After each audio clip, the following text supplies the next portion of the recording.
المیہ یہ کیسا المیہ ہے؟ لڑکیوں کو اچھا پڑھاؤ لکھاؤ پہناؤ، کالج یونیورسٹی بھیجو، اور جب زندگی کا اہم بلکہ سب سے اہم فیصلہ ہو تو اس کے پر کاٹ لو۔ انگلیوں کے اشارے سے پر کاٹے گئے، آسمانوں کو چھوتی پتنگ کی ڈور کاٹ دی جائے۔ شعلہ بیانی عروج پر تھی۔ ایک لحظہ رک کر حاضرین کے چہروں پر نظر ڈالی گئی، وہاں کوئی تاثر نہ تھا۔ اسپاٹ چہرے، ساکت نظریں۔ چھوٹی دو بہنیں ہوم ورک میں مصروف ہو گئیں، جبکہ بڑی آپیاں ضبط کی تصویر بنی تھیں۔ یعنی آپ کو خود سے ہونے والی ناانصافی کا احساس ہی نہیں ہے؟ اس نے تعجب سے حاضرین کی لا تعلقی ملاحظہ کی۔ میں کسی گوشت کی سلیمہ کریمہ نہیں ہوں جسے اپنے حقوق نہیں معلوم۔ اوہ، پھر کہتے ہیں کہ عورت ڈے کیوں مناتے ہیں؟ میرا جسم میری مرضی کے کارڈز کیوں اٹھاتی ہیں؟ اریبہ کا پارا اوپر چڑھ رہا تھا، اور وجہ اپنی تقریر کا بے اثر ہونا تھا۔ اریبہ، مناہل آپی نے گلا کھنکار کر اسے متوجہ کیا۔ تمہارے پڑھنے جاب کرنے سے پہلے قسمت کا فیصلہ ہو چکا تھا۔ ہمارا کوئی بھائی نہیں، اس لیے ابو نے ہمیں مضبوط بنایا، تعلیم سے، اعتماد سے۔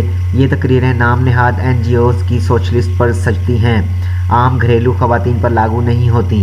تمہاری جاب، شوق، اس کو غلط سمت مت دو، سمجھی؟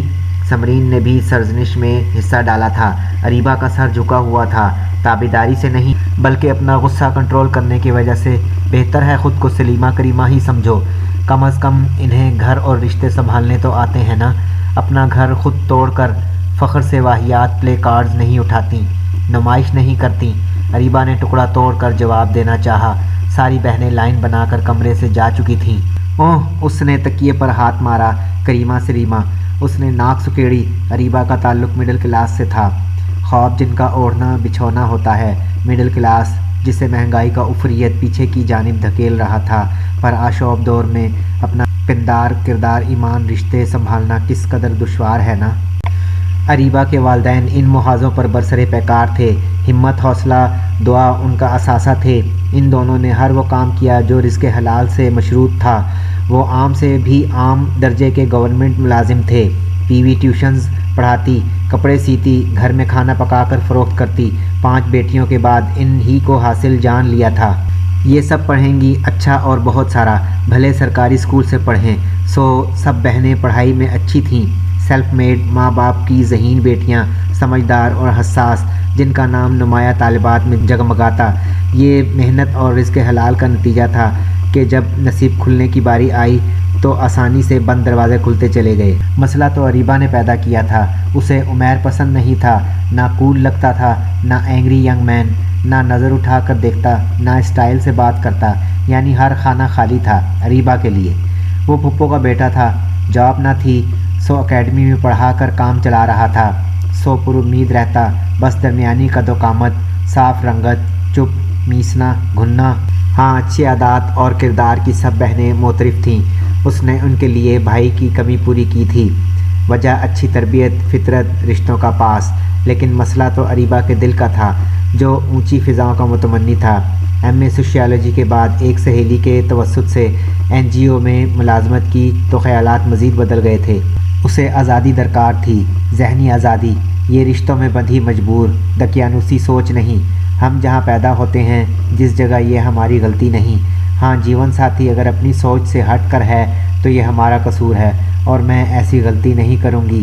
وہ کندھے اچکا کر چھوٹی بہنوں سے کہتی، یہ اور بات کے ابو کے سامنے کہنے کی ہمت درکار تھی۔ عمیر سر جھکا کر کھانا کھاتا، نہ بلا وجہ کی فرمائش، نہ خواہ کی مین میخ۔ جب سے رشتے کی بات چلی تھی، اس نے اس کے رویے پر غور کیا، وہاں سکوت پایا تھا۔ یہ سادھو ہے یا درویش؟ وہ چڑ جاتی، اس کے دل میں میرے لیے کیا ہے؟ اس نے کھوج لگانا چاہا، نہ نظریں بدلی تھیں، نہ گفتگو۔ اوہ، گوتم بدھ، وہ ناک سکیڑتی۔ مطلب میرے ہونے نہ ہونے سے کوئی فرق نہیں پڑتا۔ اس کی این جی او فعال رہتی۔ جب بھی کوئی متنازع مسئلہ سامنے آتا یا کوئی عورت اپنے ساتھ ہونے والی زیادتی کے خلاف اٹھ کھڑی ہوتی، یہ لوگ اس کی پشت پر آ جاتے، میڈیا کو فعال کرتے۔ اس عورت کو انصاف ملتا یا نہیں، ان کی مشہوری خوب ہوتی۔ اریبہ کو لگتا اس کی صلاحیتیں، جو سب سے بلکہ خود اس سے بھی مخفی ہیں، اجاگر ہو رہی تھیں۔ اب یہ ماحول کا اثر تھا یا اس کی اپنی سوچ؟ وہ عمیر کو قبولنے سے انکاری ہو رہی تھی۔ موسم بہار کا پہلا ہفتہ، امی اور بڑی بہنیں پروگرام طے کر رہی تھیں۔ گھر کی بات تھی، सो कोई परेशानी नहीं थी। उसके कानों तक बात पहुंची तो वो बिलबिला उठी। जी नहीं। क्यों? आप ही की नज़रों ने सवाल किया था। क्या मेरी कोई मर्ज़ी नहीं? अम्मी, क्या फ़ायदा इतनी तालीम का? उसने अम्मी को जज्बाती करना चाहा था, लेकिन अम्मी भला इन जज्बाती हथकंडों में आ सकती थीं। बचपन में वो सुबह उठने की चोर थी। कभी पेट में दर्द, कान पर हाथ रखती, मुंह बसूरती। अम्मी की एक घूरी से बीमारियां भाग जाती थीं। वो सीधी सादी खातून थीं, दुनिया के छल फरेब से नावाकिफ़ थीं, ज़िंदगी के सर्द गर्म देख चुकी थीं, सो दो टोक बात करतीं। अब भी सारी चीज़ें एक तरफ रख दीं और अरीबा को मुखातिब किया। तुम्हें शादी से इनकार है या उमैर से? वो गो मगो में थी। उमैर के हक़ में सबके वोट थे, मतलब वो ठीक था, लेकिन अपने इर्द गिर्द वर्कर्स फ्रेंड्स से बातचीत होती तो उसे लगता शादी कैद है या आज़ादी सल्ब होना। अभी जॉब करो, ख़ुद को मुस्तहकम करो, एंजॉय करो, शादी आखिर में करना। आफिया उसे समझाती, हमारा माहौल घराना क्लास इन अयाशियों की मुतहम्मिल नहीं। मनाहिल आपी उसकी बातें सुनकर समझाती, अरीबा औरत मोहताज है, चाहे वह किसी भी उम्र की हो, तबके की तहफ़्फ़ुज़ की मोहताज है जो उसे अपने महरम मर्द से ही मिलता है।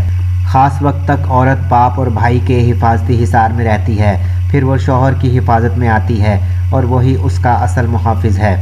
अम्मी ने आज समझाने का बेड़ा उठाया हुआ था। सड़कों पर उछल उछल कर हाथों को बुलंद किए, भला औरत को कौन सा तहफ़्फ़ुज़ चाहिए? तुम्हारी नौकरी ना हमारे माहौल से मैच करती है, ना इक़दार से। मैंने घर के अंदर ज़िंदगी गुजारी है, लेकिन सर्द व गर्म ज़्यादा देखे हैं। याद रखो, औरत बेमोल है। अपने एतमाद और डिग्री के होते हुए भी अगर उसके साथ किसी महरम मर्द का नाम नहीं, रिश्ता नहीं, वो सर झुकाए बैठी थी। अम्मी समझी वो मुत्तफ़िक हो गई है, लेकिन उसे तो औरतों के हकूक़ पर तकरीर लिखनी थी और नारे तैयार करने थे जो आग लगा देते। सो सारा ध्यान उसी जानिब था। मामू के घराने से उसे खुसूसी लगाव था। साथ साथ घर थे। अपने बाप का अक्स तो बहुत ही धुंधला था।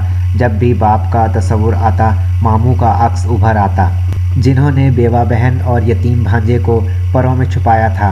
वो मामूज़ाद बहनों की इज़्ज़त करता था, एहसानमंद था, सो नज़र उठा कर ना देखता। अरीबा उससे मंसूब थी, ये नई खबर थी, लेकिन उसके इरादे उसे हौलाए रखते। मिस हिटलर, लेडी हंटर, ये नाम उसने दिल में उसे दे रखा था, लेकिन अच्छी तो उसे लगती ही थी। ताहम उसके ख़यालात पहुँचे तो उसने मामू को आगाह किया, यार बच्ची है, जज्बाती है, मैंने तुम्हें दामाद नहीं बेटे के रूप में देखा है। मामू ने उसके मुतज़ब्ज़ब चेहरे को देखकर कहा तो उसने मामू का शाना दबाकर तसल्ली दी थी। तकरीबन सब लड़कियां उसकी तरह यूनिवर्सिटी से फ़ारिग तहसील थीं, कुछ नया करने की मुतमन्नी। सजावल सीनियर था, सरगर्म, फ़आल, रुकन दर हकीकत रूह रवां था। तुम सब लड़कियां ख़ास हो, ख़ुद को पहचानो यार, हांडी चूल्हे में ख़ुद को ज़ाया मत करो, वो बार बार सबको कहता। फिर असफ़र था, जिसे सब असफ़ी कहते, नज़ाकत से रहता, अंदाज से बोलता, बात करने से कबल आईना देखता या अपनी उंगलियों को जो अंगूठियों से मुज़य्यन होती। अरीबा को शुरू में इस मुखन्नस नुमा मर्द को देखकर हैरत होती, फिर वो आदी हो गई थी। मिसिज़ फरहान हेड थीं, फिर आफिया और समरा जो इनकी दस्ते रास्त थीं। अरीबा बेचारी हलकान होती रहती। इन्हीं दिनों एक लड़की को उसके बॉयफ्रेंड ने बेईमाना तरीके से कत्ल कर दिया था। आलमी सतह पर इस वाक़ये ने मुल्क की सलामती को सवालिया निशान बना दिया। बहुत से ममालिक में बहुत कुछ होता है, लेकिन इन्हें मीडिया कवरेज नहीं देता। यहाँ चार दीवारी के मसाइल चौराहे पर लाए जाते हैं, जिन्हें ख़ानदान के बड़े हल कर सकते हैं। वो नाम नहाद NGOs हाथ में लेकर अपनी दुकानदारी चमकाती हैं। अरीबा भी इस कत्ल के ख़िलाफ़ रैली में शरीक हुई। नारे तैयार किए, शमें रोशन की, मुकाले लिखे, अखबारात चैनल्स में यही मौजू सरगर्म था। इसकी सरगर्मियाँ मिसेस फरहान और सजावल सराहते। औरत डे पर इन्हीं मौज़ूआत पर तकरीरें होंगी, रैलियाँ तैयार होंगी और हम अपने बैनर्स पर वो जुमले औरतों की सोच तहरीर करवाएंगे जो अंदर की घुटन का इजहार होगा। वो अपनी तैयारियों पर बहुत पहले से फोकस किए हुए थे। सजावल सबसे मुखातिब था, ताहम निगाहें अरीबा पर थीं। ग्रे आंखें सुकेड़े, चुटिया आगे डाले, वो हमतन गोश थी। उसमें कोई बात मुनफरिद थी जो सब लड़कियों से अलग दिखती। आप आज बल्कि अभी से काम शुरू कर दें, सजावल ने सबसे कहा। अरीबा ज़हीन थी, लोगों को समझने का हुनर रखती थी। उसे सजावल की तवज्जो नज़रें महसूस होने लगीं और वो इसकी तवज्जो की मुतमन्नी रहने लगी। उमैर का अक्स कभी बना ही ना था। वो जल्द ही सीनियर हो जाएगी। सजावल उसे सराहता और मुख्तलिफ प्रोजेक्ट्स देता। वो भी दिलजमी से काम करती। वो आसमान को छूना चाहती थी, खुद को मनवाना। सो बहुत मेहनत कर रही थी, गिरदोपेश से बेखबर, खुद में मगन। उसे देही इलाके में औरत की पसंद की शादी पर कतगन के हवाले से प्रोजेक्ट मिला था। एक डॉक्यूमेंट्री फिल्म उसे तैयार करनी थी, सर्वे करना था, मुकाला लिखना था और अपने तासुरात भी लिखने थे। शब व रोज़ इसी जद्दोजहद में गुजर रहे थे। वो औरतों की कहानियाँ मसाइल सुनकर आबदीदा हो जाती। औरत किस कदर मजबूर है। पसंद की शादी की इजाज़त तो दीन भी देता है। वो मर्ज़ी के मुताबिक दीन को शामिल करती। वो इसके प्रोजेक्ट का आखिरी दिन था। ओह, उसने सर उठाया तो ऑफिस खाली हो चुका था। केबिन खाली थी। पियोन लाइट्स ऑफ कर रहा था।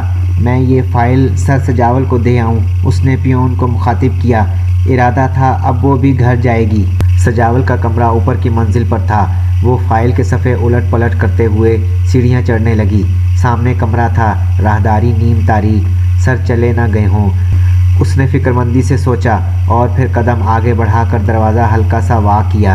अरीबा बहुत लेट हो गई है आज। सर्दियों के दिन थे, सरे शाम अंधेरा फैल जाता था। अब्बू ने फ़िक्रमंदी से पूछा। जोड़ों के दर्द और शुगर ने इन्हें महदूद कर दिया था। चंदा, फ़ोन करो इसे, अम्मी ने कहा।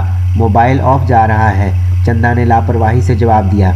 लापरवाह लड़की, चार्जिंग का ध्यान नहीं रखती, अम्मी ने बेजारी से कहा। मैं गली के नुक्कड़ पर खड़ा होकर इंतज़ार करता हूँ। घड़ी की सुइयों को आगे जाता देखकर अब्बू बेचैन होकर खड़े हो गए। मामू, मैं ले आता हूँ ऑफिस से। उमैर सिला को हिसाब पढ़ा रहा था। मामू की परेशानी देखकर उठा और गाड़ी लेकर रवाना हो गया। सर फिरी ज़िद्दी लड़की, उसने कोफ्त से सोचा। बिल्डिंग नीम तारीख थी। वो की चेन जेब में डालता तेज़ तेज़ कदम बढ़ा रहा था। वो ऑफिस में दाखिल हुआ। सामने अरीबा के टेबल पर उसका पर्स पड़ा था, गोया वो ऑफिस में है। अरीबा, अरीबा। चंद सानिये बाद उसने आवाज़ दी, फिर ऊपर जीने की तरफ बढ़ने लगा। कमरा नीम तारीख था। कमरे के साथ मुल्हिका एक छोटा सा कमरा और था जिसमें फाइल्स, ज़रूरी सामान होता। तौबा, ये ऑफिस है या ग़ुलाम गर्दिशें, बंदा चकरा जाता है, समरा अक्सर कहती। सर, उसने वहीं खड़े होकर आवाज़ दी। अचानक उसे कुछ आवाज़ें सुनाई दीं। बस इस बार दो लड़कियां, हाँ, एक अरीबा और दूसरी नामानूस लहजा, न जान आवाज़। इसके अंदर खौफ की लहर उभरी। अचानक उसे महीब साए अपनी जानिब बढ़ते महसूस हुए। दो या तीन? कौन? उसने बेसाख्ता पूछा। मखसूस कलोन की महक इसकी हिस्से शामा से टकराई थी। खौफ ने ज़ुबान स्लिप कर ली थी। ज़मीन ने पैर जकड़ लिए थे। बस दिल चीख रहा था, भाग जाओ, भाग जाओ। अरीबा, मानूस आवाज़ बहुत दूर से आई, जैसे कोई इसे तलाश कर रहा था। अरीबा, फ़िक्रमंदी लिए लहजा इसे झटका लगा। दरवाज़ा लॉक नहीं था, खुल गया, गोया ज़िंदगी ने एक मौका दिया था। दुआ थी, नेकी थी। अरीबा, आवाज़ करीब आ रही थी। उसके पीछे दरवाज़ा लॉक हो गया। वो मुड़ के नहीं देखेगी, उसने तहिया किया। उसके शिकस्ता कदम उठ रहे थे। क्या औरत की डिग्री, माशरती मकाम, पैसा उसे तहफ़्फ़ुज़ नहीं दे सकते? अरीबा की शिकस्ता हालत, बिखरे बाल, हवास बाख्ता चेहरा सवाल कर रहा था। वो मुसलसल मुंह पर हाथ रखे खुद को संभाल रही थी और नाकाम हो रही थी। सिसकियाँ मुसलसल निकल रही थीं। उसने चादर खोल कर लपेटी, गोया खुद को हिसार में बंद कर दिया। हवास बहाल किए, वो तबाही से बच गई थी, लेकिन आगही से पहले शऊर मिल गया था। उसे अपने कंधे पर किसी का हाथ महसूस हुआ। उसने चौंक कर देखा, उमैर था, खामोश। अरीबा इसी का हाथ थाम कर खड़ी हो गई। उसका हाथ थामे सीढ़ियाँ उतर रही थी। राहदारी से गुजरते, बरामदा अबूर करते दोनों खामोश थे। वो अपने हवास बहाल कर रही थी, लेकिन अजीब बात यह थी कि दिल में खौफ था, ना धड़का, ना ही अदम तहफ़्फ़ुज़। शाम के गहरे साए भी उसे डरा ना पा रहे थे। उसने गाड़ी का दरवाज़ा खोला और यूं ही नज़र उठाकर बिल्डिंग को देखा। ऊपर की मंजिल में हल्की सी रोशनी थी और ह्यूले भी। खिड़की के सामने जैसे उन्होंने इसे देख लिया हो। फिर लाइट ऑफ हो गई और वह झिरझिरी लेकर गाड़ी में बैठ गई। उमैर की खामोशी मायनी खेज थी। कुछ ना पूछा। उतरते वक्त बस यही कहा, किसी को कुछ ना बताना, मैं संभाल लूँगा। बिना इसकी जानिब देखे गोया इशारा था कि ज़ुबान बंद रखी जाए। वो सर हिला कर रह गई। चंद लम्हे सर के खामोशी की चादर तनी रही। वो अंदर की जानिब बढ़ गई। उमैर तेज़ी से गाड़ी आगे बढ़ा गया। अरीबा का उठा सर, पुरएतमाद अंदाज उसे पसंद था। अब झुकी नज़रें और मुस्तरिब हरकत उसे बेचैन कर गए थे। उसकी आदत थी कभी कुछ शेयर न कर पाती। अब भी ऐसा था, लेकिन रात को बुखार जो चढ़ा तो कई हफ्तों बीमार रही। कोई नौकरी नहीं करनी अब। अब्बू ने कह दिया। अम्मी की डांट, बहनों की सरजनिश भी बंद थी और वो खुद खामोश, खुद को झुठलाती, लेकिन मखसूस कलोन और अधूरे जुमले इसको सुन कर देते। वो धूप में बैठी थी, उदास जर्द रो। जब उमैर आया, उसके पास बैठा और रिपोर्ट्स देखी। तुम्हारा इस्तीफ़ा दे आया हूँ, वो इससे मुखातिब था। बेहतर, उसने नज़रें मिलाए बगैर जवाब दिया। तुम बेहतर हो ना? उसने बेचैन लहजे में पूछा। शुक्र है, अल्लाह ने मेरी हिफाजत फरमाई। अब उसने सर उठाकर आंखों में आंखें डालकर जवाब दिया। उसने मुतमईन होकर सर हिलाया। बाहर से कुछ पहले मंगनी की बजाय निकाह की तारीख रख दी गई। फुप्पो बार बार प्यार करती, सब मुतमईन थे। उसने भी खुद को संभाल लिया था। हाँ, सब फ्रेंड्स से राब्ता मुनक़ता कर दिया था। मजबूत आसाब की हामिल थी, सो नॉर्मल रवैया रखती। घर वालों का फ़ैसला खुश आइन साबित हुआ था। आसमानों को छूने की ख्वाहिशमंद अब घरदारी में उलझी रहती। दिन कब ख़त्म हुआ, कब शुरू हुआ, वो और उमैर हर मौजू पर बात करते, माँ सिवाय उस सर्द शाम के। सुबह से चैनल्स पर ब्रेकिंग न्यूज़ चल रही थी जब किश्वर का फ़ोन आया। सजावल को गिरफ़्तार कर लिया गया है। लड़कियों को ब्लैकमेल करता था वीडियोस बनाकर। बुरे कामों के बुरे नतीजे। कुदरत ने अरीबा का पर्दा रख लिया था, या हाथ थाम लिया था किसी की दुआ ने, और बुरों की बुराई का पर्दा चाक कर दिया था। सीधी सादी माँ की बातें अब समझ में आ रही थीं। औरत मर्द के तहफ़्फ़ुज़ के बिना कुछ नहीं, और ये तहफ़्फ़ुज़ सड़कों पर रुलने से नहीं मिलता। ना लगब नारे लगाकर, ना वाहियात बैनर्स उठाकर। उसके सर की छाँव साईं सलामत थे। वो रिश्तों के हिसार में थी। अगर उस दिन इससे आगे सोचने का हौसला न था। सजावल का केस ज़ोरों शोर से चल रहा था। कितनी लड़कियां इसमें शामिल थीं, खुशी या नाखुशी से। वो खौफ से सहम जाती। ये खौफ हमेशा के लिए उसके अंदर कुंडली मार कर बैठ गया था। बाहर के पहले हफ्ते इसकी शादी हो गई। अब वो थी और उमैर से वाबस्ता रिश्ते। 8 मार्च के हवाले से ब्रेकिंग न्यूज़ जारी थीं, रैलियाँ, सेमिनार्स, लेकिन आसमान को छूने की ख्वाहिश, औरत की हक तलफी पर कुढ़न, नया करने का जोश अरीबा के अंदर मादूम हो गए थे। उमैर और उसके दरमियान एतमाद था, सो पोशीदा कुछ न था। वो मुतमईन थी। फुप्पो सब्ज़ी बनाते हुए खबरें देख रही थीं। वो भी चाय का कप लेकर वहीं आ गई। आपके लिए गर्मा गर्म कप सामने किया। जीती रहो, बेइख्तियार दुआ दी। इन्हें देखो। फुप्पो ने अफसोस से स्क्रीन की तरफ इशारा किया। अपने हकूक़ मकाम तहफ़्फ़ुज़ से नाबल्द औरतें बैनर्स पकड़े हकूक़ मांग रही थीं। कोई अरीबा जैसी अनजान, कोई आफिया जैसी शातिर, कोई समरा की तरह मजबूर, कोई असफ़ी जैसा फ़नकार और कोई सजावल जैसा भेड़िया। चेहरे बदल गए थे, किरदार वही थे। अरीबा ने सर झटक कर रिमोट उठाया और चैनल बदल दिया। वो औरत के मकाम से आगाह हो गई थी।